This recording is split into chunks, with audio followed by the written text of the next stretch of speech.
जोहार सभी को। मैं चिराग कुमार स्वागत करता हूँ सभी का। तो जैसा कि हमें पता है कि सेंसस 2027 की प्रक्रिया स्टार्ट हो चुकी है। 1 मई 26 से लेकर के 15 मई 26 तक सेल्फ एनुमरेशन का टाइम है। गवर्नमेंट ने इस बार आपको मौका मिल रहा है सेल्फ एनुमरेशन करने का। इसकी प्रक्रिया क्या है, तो आप गवर्नमेंट द्वारा जो वेबसाइट है se.census.gov.in इस पर जा करके आपको सारा प्रोसेस करना है, जिसके बारे में हम लोग डिटेल से इस वीडियो में देखेंगे। आपके मन में क्या क्या सवाल आ सकते हैं, सबका आपको जवाब डिटेल में इस वीडियो में मिलेगा। उसके बाद भी कुछ कमी रह गई हो, कुछ सवाल आपके मन में बाकी हैं जिनका जवाब आपको नहीं मिल पाया हो, तो कमेंट में लिखिएगा। मैं कोशिश करूँगा उस कमेंट का रिप्लाई करूँ। ये जिम्मेदारी है हम सभी की, क्योंकि हम जानते हैं कि जनगणना जितनी सटीक होगी उतना ही सरकार को फ़ायदा होगा और उतने ही अच्छे तरीके से, बेहतर तरीके से वे हमारे लिए योजनाएं बना पाएंगे। तो ये हमारा कर्तव्य है, देश हित में, देश राष्ट्र हित में हम इस चीज़ को अच्छे से कंप्लीट करें। और 1 मई से 15 मई तक, जैसे मैंने बताया, सेल्फ एनुमरेशन का टाइम है। उसके बाद 16 मई से लेकर के 14 जून तक प्रगणक हर एक पूरे भारतवर्ष में हर एक क्षेत्र के लिए एक विशेष प्रगणक की नियुक्ति की गई है, प्रतिनियुक्ति की गई है सरकार के द्वारा। वो आपके घर जाएंगे, आपसे डिटेल्स लेंगे। तो काइंडली आपसे रिक्वेस्ट है, मेरा अनुरोध है कि उनका सपोर्ट करें, उनका आत्मविश्वास बढ़ाएं, उनको कोऑपरेट करें और देश हित के लिए के काम में जो जुटे हुए हैं वो उनका आप सम्मान करें। क्योंकि हम जानते हैं कि ये कोई आम जनगणना नहीं है। 15 वर्ष के बाद जनगणना हो रही है और ये फर्स्ट डिजिटल जनगणना है। और स्वतंत्र भारत के लिए ये 8वीं और टोटल 16वीं जनगणना है। ठीक है, हम लोग कैसे स्वजनगणना कर सकते हैं खुद से, इसको देखेंगे आज के वीडियो में। सबसे पहले गूगल पे आपको सेंसस 2027 आपको टाइप करना है और जैसे ही सर्च कीजिएगा आपको ऐसा खुलेगा सेल्फ एनुमरेशन। वेबसाइट का नाम है se.census.gov.in। इस पर क्लिक कीजिएगा तो कुछ ऐसा आपको इंटरफेस खुलेगा। सेंसस ऑफ इंडिया 2027 ये सरकार के द्वारा एक बनाया गया वेबसाइट है, जिसमें आप बिल्कुल सुरक्षित है, आपका डेटा और आपका मोबाइल। ठीक है, सेल्फ एनुमरेशन HLO लॉगिन है ये। ठीक है, इसमें क्या करना है, सेलेक्ट, आपको अपना स्टेट का नाम चुनना है, जैसे मेरा झारखंड है। और जो कैप्चा यहाँ दिया हुआ है उसको सावधानीपूर्वक देना है, ताकि कोई small capital J, capital T and capital C, ठीक है, ये इसको वेरीफाई करेगा। वेलकम, स्वागत है, ओके। ये सारे चीज़ को रीड करके ओके करना है। अब यहाँ पर जो भी मार्क्स फील्डेटरी, मतलब जो भी स्टार मार्क्स दिए हो मैंडेटरी है, जैसे कि name of the head of the household, घर का मुखिया कौन है। एक आया है popup, please enter the name of the head of the household correctly, once registered it can't be change later. एक बार आपने इस नाम को डाल दिया, ये बदला नहीं जा सकता है। ठीक है ना, मैं इसका नाम दे रहा हूँ अपने पापा के नाम पे, जो कि घर के मुखिया हैं।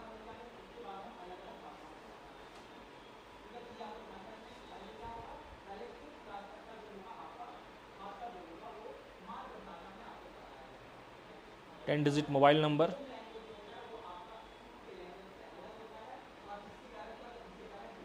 ईमेल ये ऑप्शनल है, नहीं भरते हम लोग इसको। वेरीफाई एंड प्रोसीड, एक मोबाइल पे OTP गया होगा, OTP एंटर करने के बाद verify OTP, select a language. अब देखिए लैंग्वेज सेलेक्ट करने का ऑप्शन आ रहा है। ठीक है, लैंग्वेज आपको एक बार चुनना है। एक बार चुनने के बाद अगर आप जो लैंग्वेज चुन लीजिएगा तो बार बार आपको चेंज करने का ऑप्शन नहीं मिलेगा। ठीक है, इसके बाद जो प्रश्न पूछे जा रहे हैं, ये स्टेट जो ऑलरेडी आपने एंटर कर चुका था, अब उस स्टेट में कौन सा डिस्ट्रिक्ट में आपका घर आता है उसको डालना है। जैसे कि मेरा घर रांची ज़िला में है। और पिन कोड डालने से ये बेनिफिट है, जब आप इसके बाद जब अपने घर नंबर को, घर के प्लेस को लोकेट कीजिएगा तो वो डायरेक्ट आपके एड्रेस पे वो पहुंचा देगा। ठीक है, आप खोजने के लिए लैंडमार्क आप डाल सकते हैं। लैंडमार्क में अपने घर का जो मेरा एरिया का नाम है उसको मैं करता हूं। तो आप देख रहे होंगे गूगल मैप में, ये गूगल मैप का ये है, ये वेबसाइट पे ही आपको मिलेगा। जैसे ही लैंडमार्क में अपने घर के आसपास का कोई लैंडमार्क का आप वहाँ नाम एंटर कीजिएगा, ड्रॉप बॉक्स में आपको कुछ मिलता जुलता मिल जाएगा। वहाँ जैसे ही क्लिक कीजिएगा तो उस पूरे लोकेशन का आपको मैप खुल जाएगा। आपको बस करना ये है कि अपने घर के पास में मैप में ले जाकर के जो येलो कलर का है, ठीक है ना, ये येलो कलर का जो मार्कर है उसको ले जाना है और स्थान की पुष्टि कर देना है। ठीक है, जैसे ही आप स्थान की पुष्टि कर दीजिएगा तो ये जो रेड कलर का फ्लैग है वहाँ पे फिक्स हो जाएगा। फिर सहेजे और आगे बढ़े, स्थान की पुष्टि करें, सहेजे और आगे बढ़े। ठीक है, फिर यह पूछा है आपका आवासीय स्थान का लॉन्गिट्यूड लैंगिट्यूड एंगल है वो दिया हुआ है। आपके घर के लोकेशन की पुष्टि कीजिए। गलत लोकेशन होने की स्थिति में आपका स्वगणना SE डेटा के पास नहीं जाएगा। ये SE डेटा प्रगणक क्या है? तो आपके घर जो आने वाले हैं, हम जानते हैं कि अभी 1 मई से 15 मई तक सेल्फ एनुमरेशन चल रहा है, फिर 16 मई से 14 जून तक परगणक आपके घर जाएगा, हर एक कोई के घर के जाएंगे वो, और आपसे डेटा लेंगे। अगर आप पहले से इसको भर चुके हैं, आप पहले से अपना सेल्फ एनुमरेशन कर चुके हैं, तो SEID जो मिलेगा वही बात उनको आपको प्रोवाइड कराना है। हालांकि उनके पास भी पहले से उनको डिपार्टमेंट के द्वारा SEID मिल चुका होगा, लेकिन उनके आपकी SEID की पुष्टि करके उसको वो कंफर्म करेंगे, आपके जो द्वारा दिया गया जानकारी है उसको। अगर ये सही है लोकेशन तो यस करके अब आपको आगे स्टार्ट करना है। जैसे कि जनगणना मकान में फर्श में प्रयुक्त मुख्य सामग्री, तो किस सामग्री का इस्तेमाल हुआ है, तो ये फ़र्श के लिए बोला है। तो फ़र्श के लिए जैसे मेरे घर में मोज़ेक या फ़र्श की टाइलें हैं, ठीक है ना। याद रखिएगा कि बहुत लोग के घर में हो सकता है कि एक से अधिक चीज़ों का यूज हो, कोई सीमेंट का भी घर का कुछ हिस्सा हो, कुछ टाइल्स के भी हिस्सा हो, तो आपको ध्यान रखना है कि जो अधिकांश चीज़ों का जिसका उपयोग है उसको आपको फिल करना है। सेकंड है जनगणना मकान में दीवार में प्रयुक्त सामग्री। दीवार किस चीज़ की है, तो मैं यहाँ कर रहा हूँ पक्की ईंट, ठीक है, पक्की ईंट की दीवार है।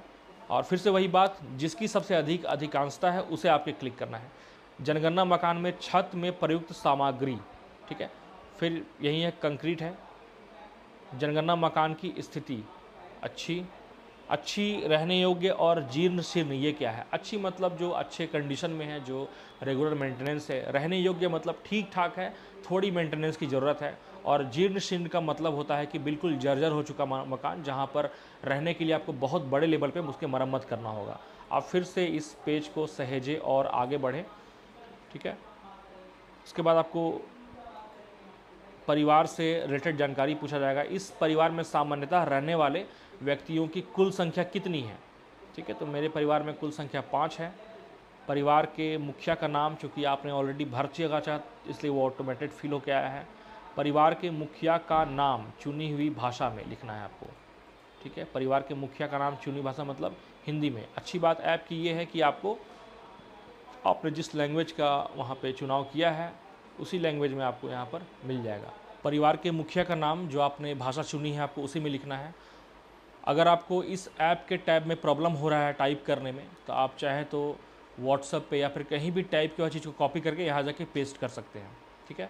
उनका लिंग लिखना है, परिवार के मुखिया का जो लिंग है, पुरुष है स्त्री है। अगर आप ST या SC में है तो, या फिर अदर में, अगर आप ST SC छोड़ करके कोई भी कैटेगरी में है तो आपको यहाँ पर अदर्स का ऑप्शन को क्लिक करना है। इस मकान के स्वामित्व की स्थिति क्या है, मतलब या अपना है या किराए का परंतु अन्यत्र अपना मकान है। किराए का एवं अपना कोई मकान नहीं है, इसका मतलब ये हुआ कि किराए का मकान है लेकिन कहीं और मेरा खुद का मकान है। थर्ड में है किराए का मकान है और मेरा अपना कोई मकान नहीं, या फिर इसके अलावा इन तीनों कंडीशन में कोई फुलफिल नहीं होता है तो आपको फोर्थ करना है। तो मेरा खुद का मकान है तो वो अपना हो गया। रहने योग्य कमरों की संख्या ये कितनी है, रहने योग्य कमरों की संख्या, तो ये आपको लिखना है। तो रहने योग्य कमरों की संख्या जो है वो है 6। इस परिवार में रहने वाले विवाहित दंपतियों की संख्या, ठीक है। तो विवाहित दंपतियों से कितनी है, तो 2 है। जितने जोड़े हैं उतने लिखना है आपको यहाँ पे। फिर इसे सहेजे और आगे बढ़ें।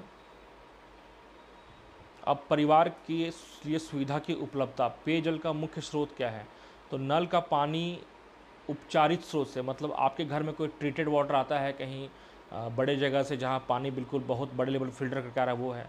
नल का पानी अनउपचारित स्रोत से, वो फिल्टर होकर नहीं आ रहा है, या आप कुआं का पानी पी रहे हैं, हैंडपम्प का, ये बोरवेल है, ये झरना है, नदी है, टैंक तालाब है। तो मेरे घर कुआं का पानी है तो वो कुआं हम लोग किए उसको। फिर पेयजल स्रोत की उपलब्धता क्या परिसर के अंदर है और परिसर के निकट है, तो परिसर के अंदर है मेरा। परिसर के निकट का अर्थ होता है कि अगर आपका जो पानी का जो है अगर 100 मीटर के अंदर है शहरी क्षेत्र में तो वो आपका निकट कहलाएगा, और गांव के क्षेत्र में 500 मीटर के अंदर है तो वो निकट कहलाएगा। और 100 मीटर के अंदर हुआ, अगर बाहर हुआ तो शहर में दूर, और गांव के लिए 500 मीटर से दूर हुआ तो वो दूर हो गया, ठीक है। तो परिसर के निकट और दूर का अर्थ यही है। तो मेरा परिसर के अंदर है। प्रकाश का मुख्य स्रोत क्या है, तो बिजली है। बहुत लोग हैं कि एक आध दो लाइट सौर इलेक्ट्रिक चलाते होंगे, तो वो नहीं, जो आप अधिकांश यूज करते हैं वो आपको दिखना है। शौचालय की सुलभता क्या है, ठीक है, तो केवल परिवार के उपयोग है तो या अन्य परिवार साझा, ये क्या है, तो हम चलिए ठीक है, हमारा स्थिति में केवल परिवार के लिए उपयोग है, नहीं, ठीक है ना। शौचालय का प्रकार क्या है, तो पाइप सीवर पद्धति क्या होता है कि आपके घर में जो शौच इस्तेमाल हो रहा है वो एक कहीं पाइप के माध्यम से कहीं वो जा रहा है टैंक में, किसी सार्वजनिक टैंक में। सेप्टिक टैंक जो जनरली हम लोग घर में इस्तेमाल करते हैं टंकी बना करके, या फिर अन्य पद्धति है।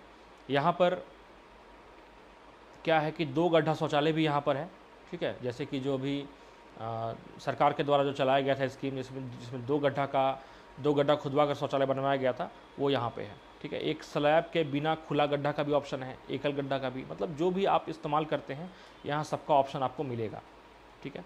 तो यहाँ सेप्टिक टैंक हम फिल किए। फिर नेक्स्ट क्वेश्चन, गंदे पानी की निकासी किससे जुड़ी हुई है? तो ढका नाली है या खुली नाली है? किसी भी नाली से नहीं, ठीक है। तो मेरा क्या है, ढका हुआ नाली है। परिसर के अंदर स्नान की सुविधा है? यस, हाँ, स्नान गृह है। रसोई घर और एलपीजी पीएनजी गैस कनेक्शन की उपलब्धता, तो एलपीजी या पीएनजी गैस कनेक्शन उपलब्ध है। घर के भीतर खाना पकाते हैं परंतु घर रसोई में, सारा ऑप्शन दिया हुआ है, जो भी आपके अकॉर्डिंग फिट होगा उसको आप भर दीजिएगा। खाना पकाने के लिए प्रयुक्त मुख्य ईंधन क्या है? तो खाना पकाने के लिए क्या हम करेंगे मुख्य में? एलपीजी या पीएनजी, ठीक है। से हम सहेजे और आगे बढ़ते हैं। फिर नेक्स्ट क्वेश्चन, परिसंपत्तियाँ परिवार द्वारा धारित। एक बात ध्यान रखिएगा कि आपके द्वारा जो भी संपत्ति का आप यहाँ पे विवरण दे रहे हैं, इसका कोर्ट में कोई मान्य नहीं है, या फिर इसका कभी भी गवर्नमेंट के द्वारा क्लेम नहीं किया जाएगा, या आपके ऊपर इसको एविडेंस के तौर पे यूज नहीं किया जाएगा। तो बिल्कुल ये सेफ है डेटा, आपका जो एग्जैक्ट डेटा है उसको भरिए, ताकि गवर्नमेंट उस डेटा के अकॉर्डिंग आपको प्लानिंग बना सके, जो प्लानिंग बनती है उसका एग्जीक्यूशन अच्छे से हो सके। रेडियो या ट्रांजिस्टर है या नहीं है, ठीक है। तो आप कहाँ सुनते हैं? अब तो जनरली लोग मोबाइल या स्मार्टफोन पर ही रेडियो का यूज करते हैं, या फिर अन्य किसी उपकरण पर, ठीक है। जैसे कि मैं यूज करता हूँ रेडियो का इस्तेमाल कार में, ठीक है, तो मैं अन्य किसी उपकरण में यहाँ टाइप किया। टेलीविज़न क्या है? हाँ, ठीक है, हाँ में भी बहुत सारा ऑप्शन, दूरदर्शन मुफ्त वाला है, या अन्य डीटीएच है, या केबल कनेक्शन है, ठीक है। तो हमारा क्या है कि दूरदर्शन मुफ्त डिश है, ठीक है। इंटरनेट सुविधा है और लैपटॉप या कंप्यूटर। यहाँ पे अगर आपके पास दोनों है तो आपको लैपटॉप या कंप्यूटर ही डालना है, क्योंकि वो ज़्यादा इम्पॉर्टेंट होता है। लैपटॉप या कंप्यूटर है या नहीं है? यहाँ पे हाँ। टेलीफोन और मोबाइल फ़ोन या स्मार्टफोन क्या है? हाँ, केवल लैंडलाइन एक फ़ोन है, केवल मोबाइल, स्मार्टफोन, अन्य साधारण या दोनों। लैंडलाइन जानते हैं कि अब बहुत कम घरों में होता है, तो केवल मोबाइल, स्मार्टफोन हम लोग कर दिए, ठीक है।